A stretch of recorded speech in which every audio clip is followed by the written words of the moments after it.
সত্যিকার অর্থে ছোটো কাজ বা লজ্জাজনক কাজ বলতে কিছুই নেই।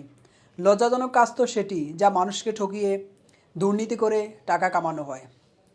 সৎ পথে কাজ করা সে তো আনন্দের, সে তো নিজের কাছে খুশির কাজ, কেননা এটা নিয়ে গর্ব করা উচিত। আর অসৎ পথে ইনকাম সে তো দুর্নীতি, মানুষকে ঠকানো, সেটা নিয়ে আসলে কোনো আনন্দের কিছুই নেই, হোক না সেটা অনেক বড় কাজ। সো নিজের কাজটা যতই ছোটো হোক না কেন সেটা নিয়ে আনন্দ করা উচিত। আমাদের মধ্যে যারা প্রবাসে রয়েছে তারা সবাই নিজের কাজটুকু নিজেই করেন। নিজেদের জামা কাপড় ধোয়া, নিজেদের খাবার পাক করা, ঘর গুছিয়ে রাখা এবং টয়লেট পরিষ্কার করা, প্রত্যেকটি কাজ নিজেই করে থাকেন।